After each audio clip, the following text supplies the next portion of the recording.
Welcome to Pera's Playbook. This is your host, Alex Pera. Let's open up our playbook and see who our guest is. Please enjoy.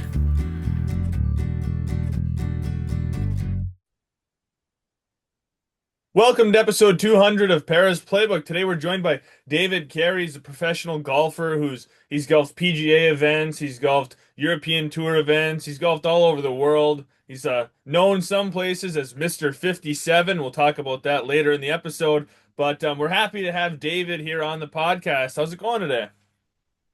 Yeah, great. Thanks for having me.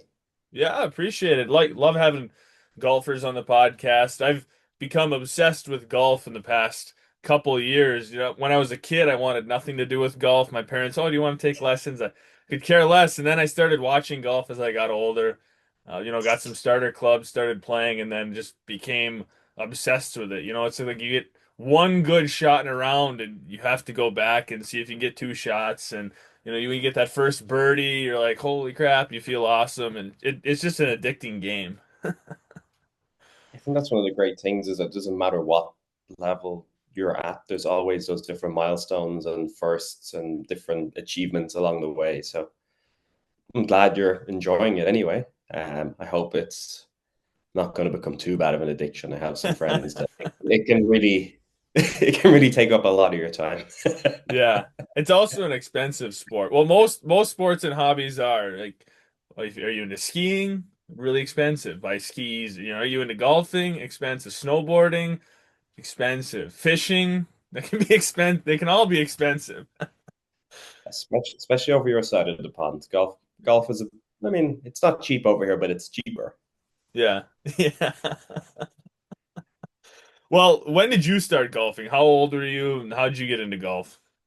Um, oh, I was just a little kid. I remember vaguely because there's a photo in my mom and dad's house of me with little plastic clubs when I must have been, I don't know, 3 or 4. But I guess properly into golf, probably more when I was like 7, 8, 9, somewhere in that age range. My dad and my uncle played, so for me, I used to play a lot of football as well, like soccer, football, not Yeah. like so it used to kind of be very much football was the winter sport and then golf was the summer sport until I got a little bit bigger and decided I preferred golf. So once you got older, did you kind of like realize too, like, hey, I'm pretty good at this, or like, did you start taking it a little more seriously, and then realize like, hey, I could continue doing this, for my life? Um, yeah, around the time I want to say I was 12, 13. Around then I had options to go to the UK for trials for some of the English soccer teams and stuff like that. So I had to kind of make a decision: was I going to go that route or was I going to go down the golf route? And um, golf drew me in with it being more of an individualistic sport. That it's very much on you. If you play well, you do well, as opposed to in a team setting. Sometimes you play well, the team loses. Sometimes you play bad, the team wins. So I think ultimately having the outcome rest on me is what kind of was the deciding factor. Yeah, yeah, no, it's totally true.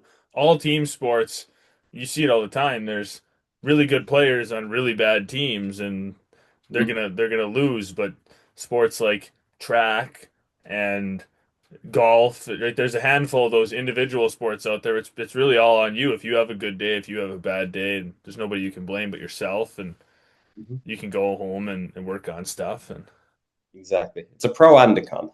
right, because you can beat yourself up for doing bad. 100%. You've nowhere to hide. There's no teammates to bail you out when you have a bad day or stuff. But ultimately, I do like having having it on me that if I work hard and I do well, then hopefully the results should follow. Right. Yeah. No, it's very rewarding when you do well individually. Everything that you've worked towards, if you put in all this work, if you're spending a lot of time golfing and at the range and trying different stuff, so you're working with a swing coach, all this stuff, and then you go and you play well, it feels really good. And it feels good 100%. to win team sports too, but when like that was all me, I did that. It feels even 100%. better. 100%.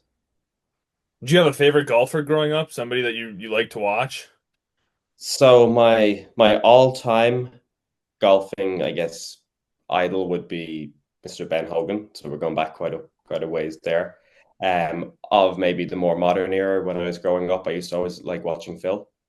Um, just because I have a lot of memories of like I can still like it's not that long ago. I think it was 2011 when he hit it off the pine straw. You know, should little gap in the trees, kind of an iconic moments and stuff. I can remember watching that live quite clearly. So that's kind of it's just exciting. He was always exciting to watch, so it was kind of drew me in. Yeah. He he's still kind of exciting to watch. He's still every once in a while. I know a couple weeks ago he was at one of those live golf events and he had a really insane chip out of a bunker for, Hmm. whatever he saved Bert. It was incredible, right? At his older age, he could still play. I think that's another appealing thing about golf is you can play it professionally, recreationally for most of your life. Oh, 100%. There's no real other sport where you could take like a 10-year-old and have them compete against an 80-year-old, but you can. The handicap system gets a lot of complaints sometimes, and some people maybe don't use the system as they should. But overall, it's great because you can make a game between any level of golfer pretty much. Right. Yeah, Scotty Scheffler talks about playing with his friends when he's at home. Right? They use the handicap, but and that's awesome. But the number one golfer in the world can still play with his Hmm. friends, and it can still be competitive and it can still be fun. Exactly. That's the great thing about it. Yeah.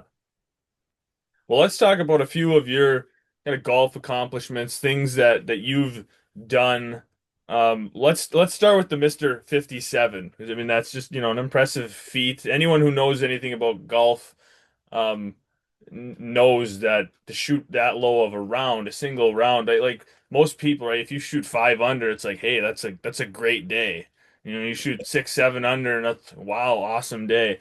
But when you start getting to that 9, 10, 11, 12 under rounds, all in one round, I mean, everything's going right. Golf's such a sport where you have consistency, consistency. You can have 17 out of those 18 holes be awesome, and if you screw up and have a triple bogey on that 18th hole, there goes your round. So you shot an 11 under 57 on the Alps tour. Take us through that round for you. Um, well, firstly, you said consistency. I always find that funny. The amount of times people ask me about how do you be more consistent, and you just hit the nail on the head there. You look at pro golfers, we could shoot 60. Generally we don't shoot 80 that much, but there might be a 20 shot difference between your best round and your not so good round. Yet I see some of my buddies that play once every 3 weeks saying, "How do I be more consistent?" That always makes me kind of laugh a little bit. Yeah. But the 57 was a fun day. So it was in 2019. So it was played in Cervino. Cervino's in Italy. It's up in the mountains north of Milan. It's a really, really beautiful part of the world. Just it's a ski resort, I think, 10 months of the year. So the golf is kind of secondary up there, but if anyone does get the chance, it's well worth the visit just because it's really pretty. And I mean, I'm pretty sure you can ski even all year if you go just a little bit higher. But yeah, it's the highest course in Europe altitude wise. So there's different challenges. It's not an overly long course, but it's a very um you kind of have to pick your way around the course. There's a lot of irons off tees, a lot of placing shots. My distinct memory of that round is that it's probably one of the worst warm-ups I ever had on the range. I really, really did not hit the ball very well. It was a very cold morning, and I distinctly remember one of my uh, buddies who I was sharing a house with that week being on the range just laughing at me because I just couldn't hit the ball out of my way. And that kind of just sums up golf right there. You just never know what's going to happen. I went from doing that to I think I birdied either 7 of my first 8 or 8 of my first 10 holes or something like that.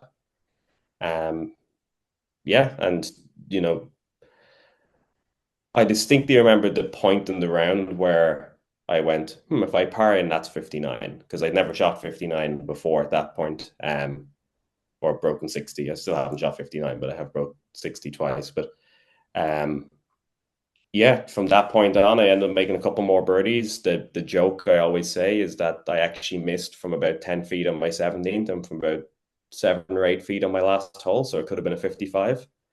I conveniently leave out that I made every other putt I hit for the entire day. But I think that's kind of golf as well. No matter how well you do or how well you play, there's always opportunities to be better. And I guess that's what makes it so maddeningly kind of addictive that you always want to come back because you're always like, oh, well, maybe next time I can just maybe make that one or do this or do that. And, you know, thankfully I also went on to win that event. That was my first ever pro win. So yeah, I have on the wall outside, I have a little practice room where I hit balls inside. I brought, I managed to fit the big check that they give you when you win. I managed to fit it into my golf travel cover and brought it home. So it's hanging up on the wall out there. Like Happy Gilmore, hey, like I want a big one. He got a big one. I want a big one. I'd like a few more big ones. Yeah, everything you're saying about golf, it's such a like people who don't play it, you don't really understand until you play it. Like it's not like other sports with so many respects that you can have an awesome round like you're saying, and you should just be totally happy about that. But then you think about like, well, it could have been a couple shots lower. Like I've had that before too. I just shot my low round, but I'm still crabby because I could have shot too lower. Like I should just be happy that I shot my low round and go home with that. But it's like you said, it can be a maddening sport. I mean, it's probably one of the best addictions to have, right? Most addictions aren't great, but like being addicted Yeah, to golf isn't a horrible thing. You spend most of your time outside, maybe with your friends on the golf course. Like it's not a terrible thing. yeah. I mean, uh, in the golf psychology world, and Bob Rotella would probably be the most well-known name. And one of his books was "Golf is Not a Game of Perfect," and it was a very apt name for a golf psychology book, I think. Yeah. It's one of I think it's a funny thing because psychology obviously comes a lot into golf, probably a little bit more than most sports because of the fact that it's not a reactionary sport. You're very much, you hit a shot and you've multiple minutes to think about what you did or what you're going to do. There's not someone's not running at you. You have to jump by them or whatever. Um, it's one of those things where you can make it as complicated or as simple as you want it to be. You can Yeah. write 100, 200, 300 page books on the subject on something that is ultimately quite simple. And it's very easy to tell someone else what to do. And it's very easy to know what to do. But then you get in that situation. It doesn't matter whether you're, playing in a major championship or you're just trying to break 90 for the first time with your buddies. All of the stuff that you could tell someone else goes out the window when it's actually you in that situation. And it's very easy to, make bad decisions or react to your situation. And, you look back and go, why didn't I just do this? Or why didn't I just do that? So, you know, that's where I think a lot of the challenge in golf lies is having that clarity when you do have maybe a pressure situation. And again, that could be a big professional tournament right down to, you have a putt for your first ever eagle and you have to try not get too excited. I think that's one of the hardest things about golf is like you can think so far ahead that you get excited and then you get derailed. Like even just playing at your local home course, if you're like, wow, I'm having my best round ever. If I keep birdieing or if I keep getting pars, then I'm going to shoot this. It generally doesn't work out when you start thinking that far ahead. Yeah, I think it's one of those kind of situations where the cliche would be to just stay in the moment, but I think that is next to impossible to do overall. So I think maybe what I found the best option to do is maybe, you know, if you're walking on the fairway, it's okay to let yourself think, wouldn't it be cool if I had my best round, or wouldn't it be great? Or, you can have those thoughts for like, 30 seconds or whatever, but you then have to go, that would be great. But now what do I have to do to make that happen? You have to kind of bring yourself back into that moment you're in. It's again very easy to say, but a little bit trickier to do. Yeah. Yeah, for sure. Well, let's talk about you mentioned, playing in majors, right, versus playing in, your home course, and you played in the Open in 2022. You made the cut, which is awesome for your first major. So what was that whole experience like? I mean, you're playing in one of the biggest professional golf events each year, the biggest in the world, with some of the best golfers in the world, and then you're playing against them. It had to be awesome. Yeah, so that was I've kind of alluded to it already, but I'm a very big golf history guy, hence, Ben Hogan being my favorite golfer and all the different things to go with that. So that was the 150th Open. So that was a very significant thing for me that at the start of the year, I'd kind of, I'd said to Caitlin, who is my girlfriend and caddies and travels with me and my parents stuff, it's like, I want to be there. Like, it's kind of it's a big deal. I want to be part of that. So yeah, I ended up winning the qualifying. I was exempt through, just like over in the US. So for the British Open, you have the 18 hole stage of qualifying to get into the final qualifying, which is 36 holes.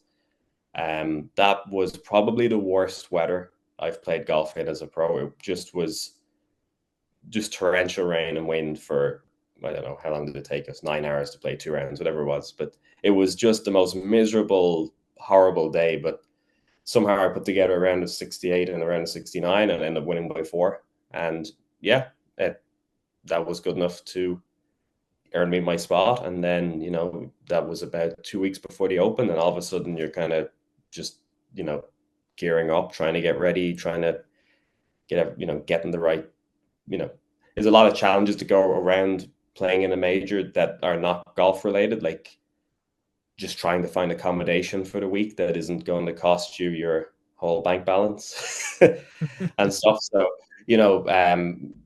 being my first time in a major, there's a lot of new experiences going on at the same time. But, it does kind of dawn on you when you get there. You start to see the scale of things. Um, I think one thing that helped was I played some practice rounds with some bigger names that kind of maybe helped get me ready for what I was going to face. I played some holes with Keegan Bradley, played some holes with Bryson DeChambeau. Padraig Harrington was one of the first people to message me and invite me to come play with him. And I played with him and David Duval and stuff. So, you're playing with ex world number ones, major winners. You're really getting yourself kind of in the, these are the guys I'm going to be up against. These are the guys I'm playing against. I warmed up beside Tiger. Like, you've got, everything going on. And, for the first 2 rounds, I think I was two or three groups after Tiger. And when you play in St. Andrews, there's a little stretch from kind of 7 through 10 where you kind of do like a bit of a loop. You kind of come back around. And as I was going outwards, Tiger was on the other side coming back. And I've never in my life seen as many people on a golf course. Like, it was thousands and thousands of people. It was kind of an amazing thing just to see, because you know that there's the Tiger effect. People go follow him, and when you watch on TV the size of the crowds. But it's one thing seeing it on TV; it's a completely other thing when you're inside looking out at it. It was kind of nuts, really. But there was a lot of good memories from that week, and we haven't really talked about the golf bit. Yeah. but but yeah, that was really cool to see. I think I've told this story to some of my other friends, but a bunch of my buddies came over. I got them tickets, so they came over to the Open, and before I got I only found this out after the tournament, but they'd agreed that they were going to be sensible. They wanted to walk all the holes and this and that. So they weren't going to drink too much. They were going to kind of, have a couple of drinks in the evening, but kind of enjoy the golf. And one of them said to me as he was watching me warm up, and he saw all the people, and he sees Tiger, and he sees all these different people. He said they're getting really nervous. So he said he had to go find one of the kind of areas. He went and got a drink for himself to kind of settle himself down. I was thinking, I said it to him. I said, "You weren't even playing. How do you think I felt?" So that always makes me laugh when I think back to that.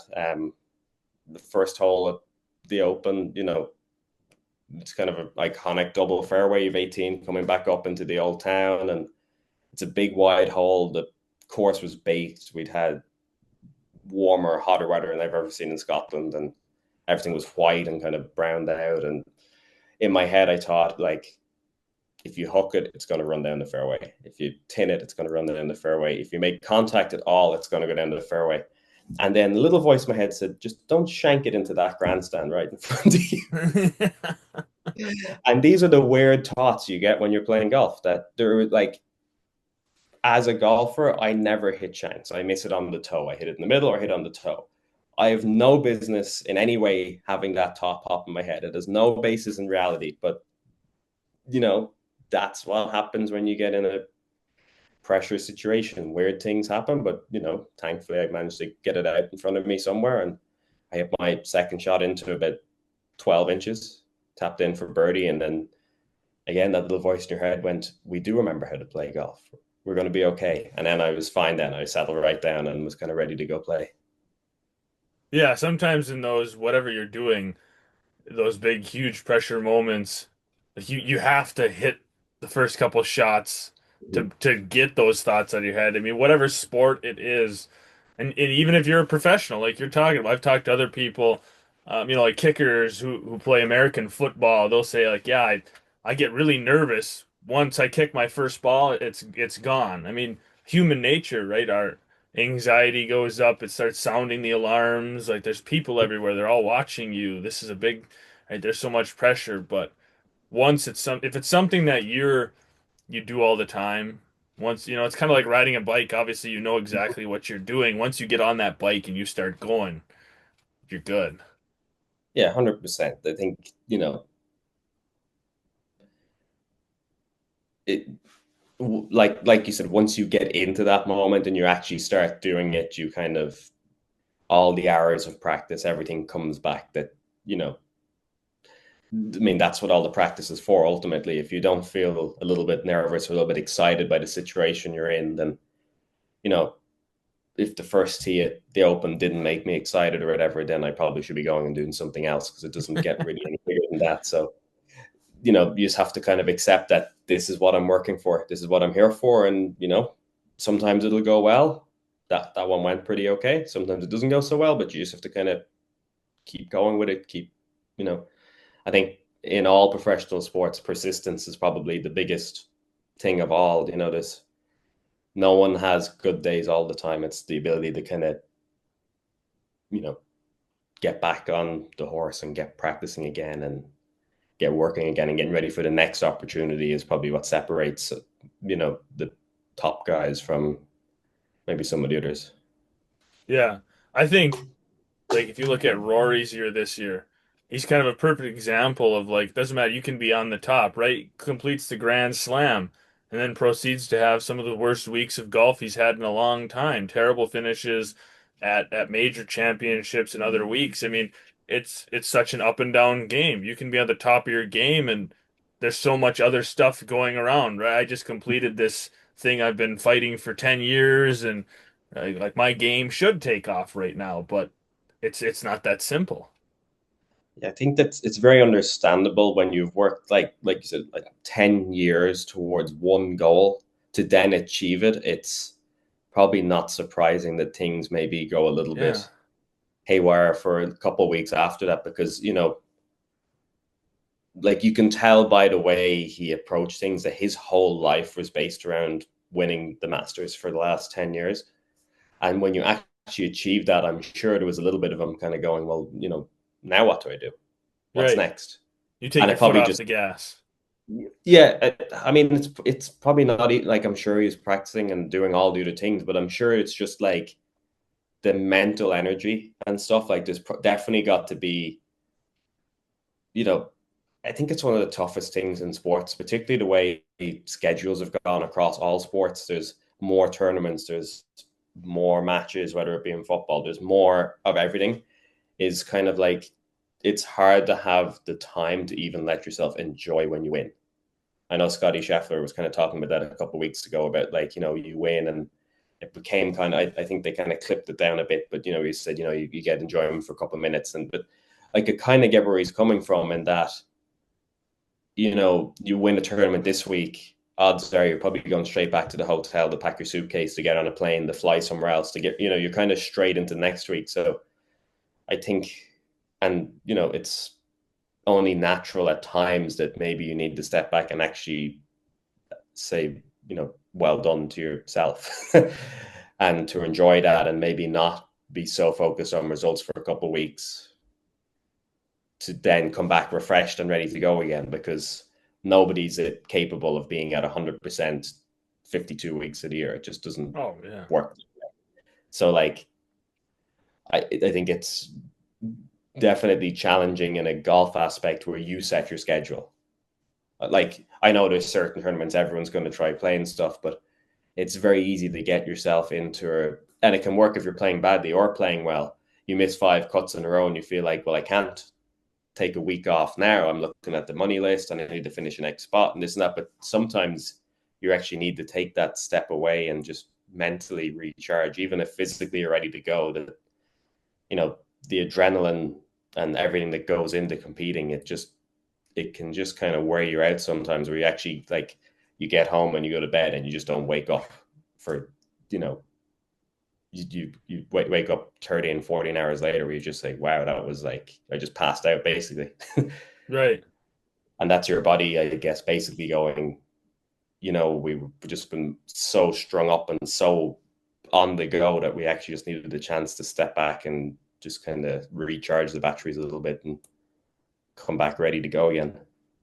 And the sports media doesn't help, right? The fans, the media, that makes it all worse. Like if you look at Rory's situation, right? You just accomplished this thing and people are automatically talking about what's next. He's the favorite to win all this other stuff. It's like they're totally disregarding the accomplishment that you just did. And now they're already worried about something else. And as soon as you start playing bad, right? The sports reporters, the media, they jump all over you. And then when you start playing good, they lift you up. You play bad, they throw you down. I mean that I can't. And the fans are horrible too, right? We love our favorite players when they're playing well, and then we trash them when they're playing bad. I mean, there's so much outside pressure that you have no control over.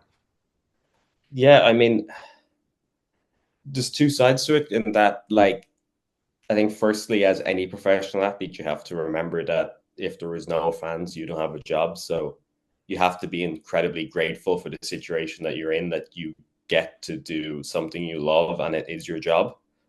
But definitely, like, I'm a huge Manchester United fan. That's my football team. And I'm certainly guilty of it myself. Where you look at if one player is just having a bad run and you're thinking if we lost that by a goal or something, like if he just scored that chance or whatever it is, you can certainly start forgetting that they are human beings behind the whole thing. They are trying their best. They want to win as much as the fans want to win. So, definitely having that understanding of what people are going through definitely would be, you know, helpful. I think overall it's tough because, the media are just trying to do their job.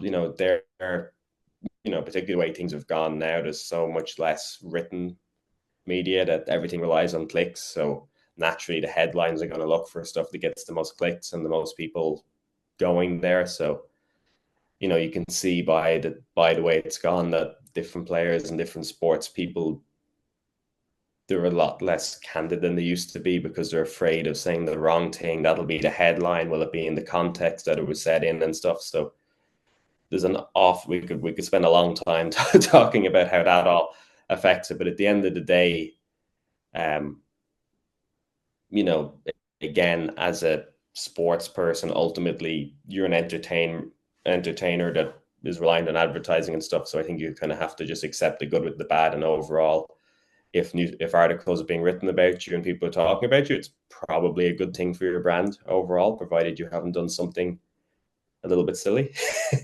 So yeah, you just have to try and roll with it. And from my side, I try my best. If anyone wants to interview me, podcasts after rounds and stuff, autographs for fans, you just try give back what you can within reason. If I always feel like if you can do a little bit all the time, then it adds up. Everyone was that little kid at some point that wanted an autograph from the famous sports person, whether it be football, golf, whatever. So you just try and throw the golf ball into the crowd, sign the autograph. You just try to do what you can, and hopefully then you get more good stuff written about you than bad. Yeah. No, I think it's all very true. Like you said, if most people would take that opportunity to be a professional athlete if given the chance. And we're all human, so on the athlete side, we're not going to be perfect. But like you said, on the fan side, I mean, we're all victim of that. Oh man, that guy sucks. Or if he would have just scored that, like we're all victim of that because we're so Well, passionate. We love the sports. We get so passionate. exactly. Now, some people take it way too far. Um, and you're totally right. Like the way sports media has evolved, it's clicks, right? And if your headline screams something, people will read it. If your video screams something, they're gonna read it to just pull people in. So I feel like as an athlete, right? You sometimes just gotta like push the noise out, try to like close it off, stay focused on yourself. Easier said than done. Obviously, when people are saying bad things about you, it's hard to just turn it off. Because as a human, right, you take a lot of things personally. But I think it's a lot about how you compose yourself too. I think Scotty's a perfect example, right? He's a pretty cool cucumber. He's very good with the media. He gives them a lot of media time. He gives genuine answers. He's very respectful. He's very likable. And I think the media treats Scotty pretty well. Like it's a good relationship. He gives them what they need, and they don't beat up on him too bad. I think he's a very good example for just generally, like, if people, like, if there's kids that want to be professional golfers, and that he's, with all the success he's had, he's managed to maintain the perspective of, when he's playing golf, he's out there to win and he's going to do everything he can. But at the end of the day, he has a wife, he has a family, that it isn't the end of the world if he doesn't win, which, sometimes it can feel that way. When things go badly, you can feel like, particularly in a sport like golf, I guess, where it's so, we talked about it being individual, you can feel like if you are playing badly, that means people will think less of you as a person because you're not good at golf, or whatever way you can spin off into bad places in your head. It's good to sometimes take the step back and realize that golf is what you do. It doesn't define you as a person being a golfer or different things. Ultimately you do want to be the best you can be. I want to go out and win majors. I want to go out and win tournaments, but um, your friends and family are not going to not be friends with you just because you had a bad round of golf or something. They're still your friends and stuff. So it's always good to have that perspective on things. Yeah, yeah, and he's definitely the best at, like you said, showing that you can do both. That he's Mm-hmm. got a wonderful family. He's prioritizes that, but he can also be super competitive and be the number one golfer in the world. Like he shows that you don't have to sacrifice one for the other. And I feel like sometimes there's that thought, well, in Mm-hmm. order to be the best athlete, I have to just solely focus on that, and that's all I care about. And Scotty's come around and like, no, no, you don't. You can do both. Mm-hmm. No, So 100%. Although, it must be said that when you have, I don't know how many million in the bank, it probably helps. right, right. It makes things a little bit easier for a lot of things, right? Like he can take his wife with him everywhere he goes. It's not a question of can I afford the plane tickets for her to come to all the events, right? Training, he can train. A lot of these professional golfers, like if you look at Bryson DeChambeau's house, he's got a awesome putting green in the backyard. He could walk outside and practice his putting if he wants. He doesn't have to get in the car and drive anywhere. So yeah, money definitely helps. With Oh, some of that. 100%. That was, again, I said about different things we learned at the Open, but that was one of the things that struck us, was that it wasn't just the other players and their caddy. It was the player, their caddy, their physio, their coach, their, I don't know, management person. Like, it's the whole, all those big guys. It's a whole team of people that goes around with them. Like, um, at the Canadian Open, I was on the range beside Rory, and like there must have been, 10 or 12 people everywhere he went. There was the guys from TaylorMade, there's the coach, there's the caddy, there's, all, and most of them are there to help. Some of them are trying to get his attention to get him to go do other stuff. But, there's an awful lot of noise and stuff that goes around, but there's also a lot of people in the background. And, you know, you can definitely see by the relationship some of the different players have with their caddies and stuff. And you can see how important the background people are to the success as well. Scotty said the same coach, I think, since he was a kid and stuff. So, you know, I think having that stability in all aspects, whether it be with his family and his wife, with his coach, with his caddy, it's a whole life balance and that goes with performing your best ultimately. And sometimes you see someone change caddy and they do great. Sometimes they change caddy and they don't do great. But again, that's just another personal relationship, I guess, and it's building up the right relationships with the right people that can help. And when you are under pressure and you might have a putt for $1 million. That's when you need to have that trust and stuff built up. That if someone says to you, you're there as you have a 10-foot putt and you go it's right edge, and they say, no, trust me, it's a ball outside right, like. It's not that easy being a caddy either. If that putt misses and it falls on you, you're probably going to hear about that. So, you need to have that trust built up between the whole team. The coach, if he tells you to change something, when you do stuff for a living with your body physically, you need to really trust your physio, you need to trust your doctor, you need to trust the whole setup. And, there's an awful lot of time and work and stuff that other people put in as well that ultimately need recognition in the background. Yeah, and I think that's a good point at why if you're just playing golf for fun, don't beat yourself up. Because if you look at the pros, they have this whole army behind them and they'll still make mistakes. You're just 100%. going to play your local course a couple times a week. Of course you're going to make mistakes. Like don't beat yourself up. Yeah, I come back to Hogan, but probably regarded as the best ball striker who ever lived. And I think he said if he hit, more than one shot that he hit perfectly as he taught per round, that was a good day. Now, obviously, his not so perfect shot was probably a lot better than most people's, but it just goes to show, that is the game in which we're playing. That, a lot of the time, if you can just keep reproducing 7 out of 10, maybe 8 out of 10s on a good day, that's all you're looking for. I think it's very easy to get caught up in searching for perfection. I think the real split comes with you can chase perfection when you're practicing, but you then have to let that go when you're playing. If Yeah. that makes sense, like you can set really, really high standards when you're practicing, but if you carry that to the golf course, that's where you will find an awful lot of frustration. And, you know, nobody performs their best when they're frustrated. It's funny too with golf that we search for such perfection. If you look at baseball, if your batting average, like you're hitting 3 out of 10, that's great, right? You're batting Mhm. 300, that's awesome. If you look at hockey, how many shots are you taking? How many times are you scoring? Same thing with soccer, right? How many times are you scoring?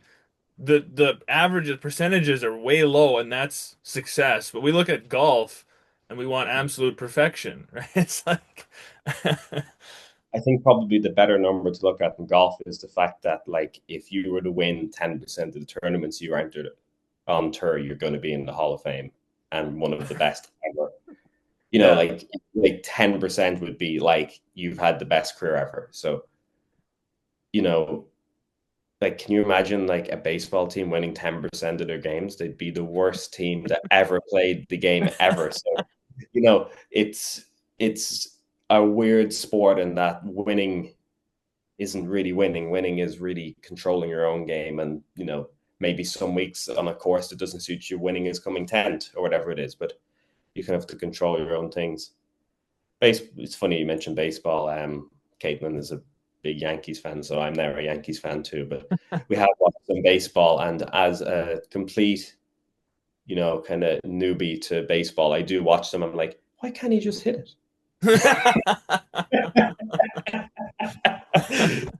Well, you know, they don't swing and it's a strike. I'm like, you're never going to hit it if you don't swing. Right. As if I know anything about batting in baseball. I've never tried it in my life, but you watch any sport on TV and immediately you're now an expert. Yeah. It is funny how we do that, right? Sports we've never played or sports we've only played as kids, and we're gonna judge the people who've done it for their entire lives. Mhm. Mhm. Yeah. It's the wonderful thing about sports for sure. Oh Well, yeah. as we kind of wrap up the episode here, what do you think is like the most important thing for beginner golfers? Like people just getting into golf. Like if you had to give them one piece of advice, what would it be? Um, I think at its most basic, when you're like, if you're like a complete beginner, you're only just starting out, you really should invest a little bit of time in getting the fundamentals down. So things like grip, stance, that sort of thing. I know it's probably the most boring thing in the world to go work on, but you know, if you develop those bad habits at the start, you're just going to be creating a lot more work for yourself down the line. Um, Beyond that, I think it's important maybe not to rush onto the golf course. You want to give yourself a chance to, again, develop a decent motion. You want it to be an athletic motion. I think if we can try approach golf as a sport and we're trying to whack a little ball quite a long way, we need to be athletic. We can't be really tight. We can't guide it. But, you know, if you go hit 50 balls in a range and the first thing you do is go to the golf course and you hit your first ball into a lake, you're probably setting yourself down the road of, you know, tightening up and developing the bad habits of, oh, if I can just not hit this ball into that water hazard or not hit it over, you know, you're going to be on a slightly dangerous slope there.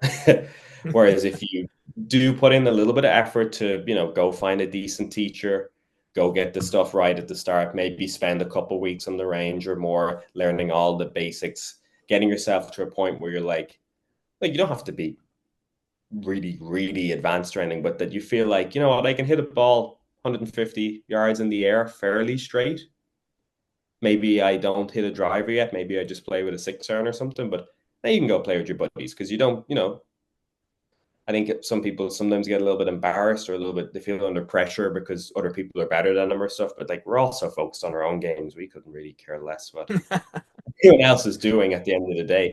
If you're good fun to play with, and like you're a nice guy and stuff, and like if you just hit your ball in front of you and we either walk or drive up, or they're in a car or walking, and you just hit your next one, and you know you're chatting about the game last night or whatever, and you're having a good time, then you know that's the main thing. You know, like golf is supposed to be fun. It is supposed to be a game. It is a hobby.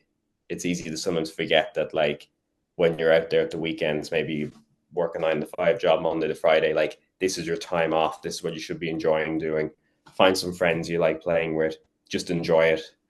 I think 9 times out of 10, if you're out there enjoying it, you'll be surprised how much better you'll score than if you actually get hyper focused on, oh, I have to do so well and I have to do this and I have to do that. That, you know, it's not your day job. Go out and have fun. Yeah.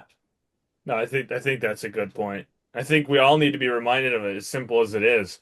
I think it's important to talk about it because, right, it is for most of us just a hobby. It's Mm-hmm. supposed to be what relaxes us. Like you shouldn't go to the golf course and want to wrap your driver around a tree because you're supposed to be relaxed. Yeah, but I mean, even just go down to your local driving range and look down the line of people and just ask yourself how many of them look like they're here having fun. How many of them, like you said, look like they're going to go and throw their bag into the nearest lake on the way to the car. And so I think it's sometimes good to take that perspective of like, if it goes badly, eh, I Right. was out there. You know, golf courses are just a nice place to be. Like a lot of the time, they tend to be either, you know, nice views of, you know, if you're on the coast or you might be up in the mountains or you're just out in nature. It's just a nice place to be and it's a nice place to spend time with your buddies. So if you can try appreciate those bits, and then the golf is just a bonus on top of that. Yeah. Right. I like to think a bad day of golf is better than being at work. It's better Mm-hmm. than most things I could be doing. If it absolutely terrible day of golf, Well, would I rather be working or would I just rather have this bad round? I'll take the bad round of golf. Yeah, 100%. I think that's where the kind of perspective matters. And, we're all guilty of it. Like, there's definitely times I'm out there in a tournament where I should really take that step back myself. And, would I rather be here or would I rather be, like I do a lot of, we started doing a lot of social media stuff, particularly TikTok, but like, would I rather be out in the golf course or would I rather be behind my laptop doing a lot of editing? And it's like, not that I particularly hate editing, but I definitely prefer to be out in the golf course than stuck behind a computer, um, adding tracers, zooming in, squinting at a screen to see if it looks right and stuff. So sometimes even myself, I need to have that little bit of perspective. Or maybe I'm just booking flights and looking at accommodation and trying to figure out where I'm going because all that stuff is the not so glamorous side of being a pro golfer when you don't have a whole management company's worth of people booking and doing everything in the background for you.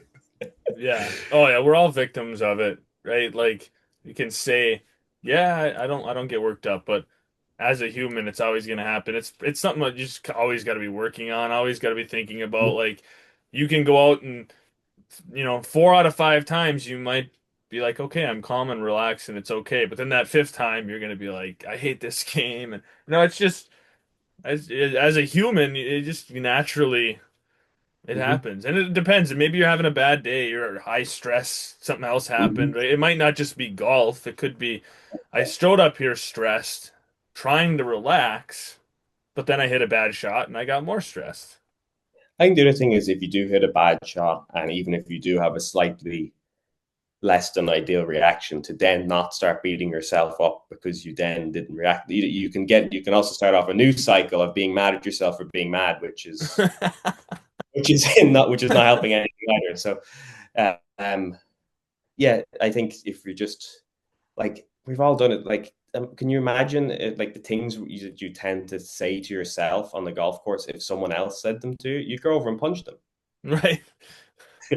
So if you can just be a little bit nicer to yourself, I think that's probably good in all aspects, really. Definitely. Well, you mentioned Manchester United. You mentioned being a new Yankees fan, so I'm guessing you like to watch sports. What are some of your other like non-golf hobbies? If you're not on the course, what do you like to do to Um, relax in other ways? I'm a big music guy as well, so I haven't done as much of it lately, but I did mess around with like remixing songs and making some of my own stuff. I used to play piano as a kid, but obviously piano was a little bit tricky to carry on a plane, so a little bit easier, so I could go do stuff like that. I like reading and stuff. I'm a big sci-fi person, so whether it be movies or books or whatever, I tend to, you know, basically I'll do when I'm not playing golf, I basically do anything other than watch or think about golf, if that makes Yeah. sense. Because Yeah. when you do something all day, you just need to get away from it. So like I very rarely actually watch golf on TV. I will watch if I've played the course. I will watch if it's a major or stuff like that because if I've played the course, it's interesting to kind of see what other guys have done or whatever. But a lot of the time, you just want to get away from what you've done all day, and whether that be reading a good book or listening to music or stuff, you can kind of just zone out and go into your own world and relax. Yeah. No, I totally understand that. Totally understand that. I was a forester for a little while. Um, so you work in the woods all day. And then you go home, somebody would be like, "Hey, do you want to go over a walk, or maybe do you want to go for a hike?" And I'm like, no, I don't really want to. I just did that all day for work, and now I don't work in forestry anymore. I work at a high school, so I'm inside all day. Now I'd love to go for a hike when I get out. It's so I totally understand what you're saying. When something is your life, your job, even if you enjoy it, Mm-hmm. you still want to have other time to decompress and you should have other 100%. hobbies like you mentioned music or whatever. And I think Scotty always like he kind of says it best like I do not like my identity is not a golfer. Like I'm the guy who likes to golf and but like Mm-hmm. there's so much more to me. So like I feel like everyone they'd look at you and they'd say, "Oh, David, he's a professional golfer." Yeah, but he also likes the Yankees and he also likes music and he likes Manchester United and he likes to read sci-fi. Like there's so much more. Mm-hmm. 100%. So that's, you know, like there's loads of other things I wish I could do, but it's just I'm sure you know yourself. It's so hard to have time to just do Oh, everything. yeah. There's so little time, right? Like the Mhm. days they're not long enough. Yeah, there's life is short and I have a buddy of mine who he moved to New York in April time, and like we're just messaging, organizing to play a bit of golf or stuff. He's coming home for a couple of weeks, and it's like I haven't seen him since whatever April, and you're like, that's been 4 months. He's just like, where did that 4 months go? Like, especially when I'm on the road and stuff, it like the time like just flies by because you're like I said, you're so busy. You play a tournament, you pack your bags, you get in the plane, you fly somewhere, you play a tournament, you pack your bags, you get in the plane, and you just do this endless loop. And all of a sudden, 2 months have gone by, and you're just kind of like, that's been 2 months. yeah. Especially when I get home and see like my mom and dad, or like I said, my friends and stuff. Like you kind of go like, well, what's happened with you guys and stuff, and they're kind of like, where have you been? And you start thinking back, and you're like, that was quite a lot, but when you're doing it, it can kind of all, you're just traveling. It kind of becomes one big trip as opposed to actually, there's been a lot of stuff going on. Yeah, Yeah. for sure, for sure. Well, I really appreciate you coming on the podcast, sharing, some insight into golf. I think I really like talking to golfers because it's one of the most relatable sports. Like we mentioned, 10-year-olds can play 80-year-olds. If you could talk to a professional football player, but I can't go out and play football against him competitively. So like golf is one of the most relatable sports where somebody can listen to this and they could take some of the things you've said, the advice that you've talked about, and they can use that in their own game and their leisure sport. So yeah, I really appreciate you hopping on and sharing some insight. Oh, no problem at all. Anytime. Thanks for listening. Please stay tuned for more episodes soon.